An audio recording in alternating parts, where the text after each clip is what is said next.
The two categories of motion according to Aristotle. Brief overview of Aristotle's philosophy on physics. Nothing moves unless you push it. It is moved by a mover.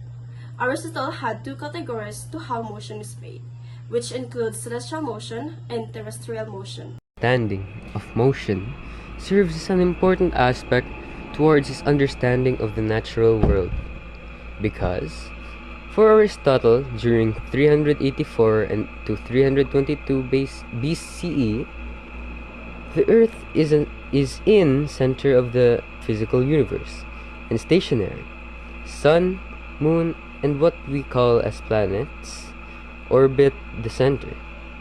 Aristotle believed that every object has a natural state, meaning every object strives to reach its proper place. Natural motion, or earth elements, such as stone, apple, or a person, are drawn towards the earth.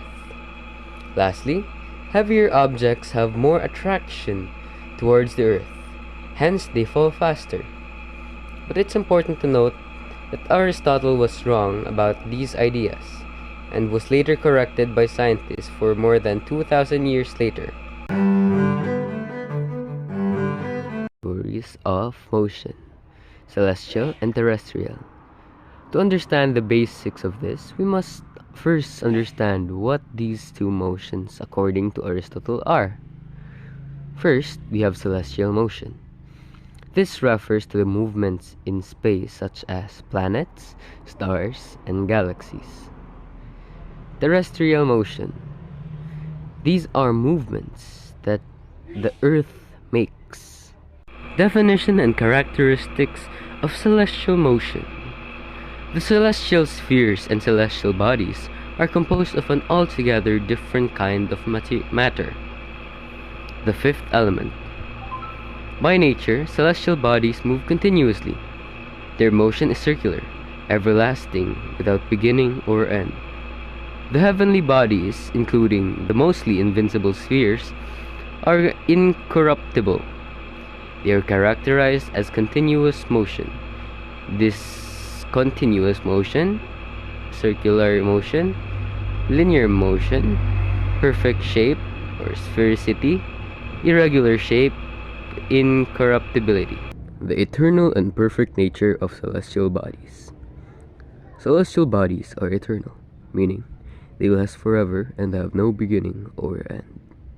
Celestial bodies are made out of just one element, the ether, or quintessence, literally meaning fifth element.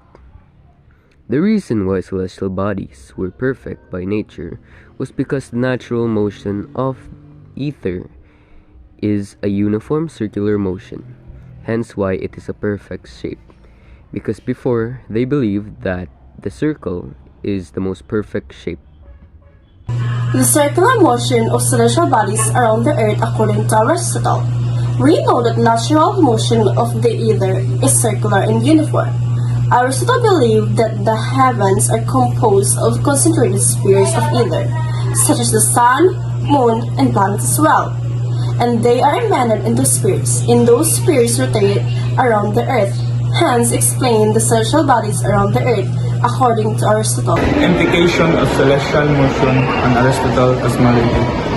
Aristotle's implication to his idea of celestial motion are that celestial bodies move in circular motions and how they eternal, meaning that they have no start or end, and called perfect because the either moves in circular motions, which the Greeks believed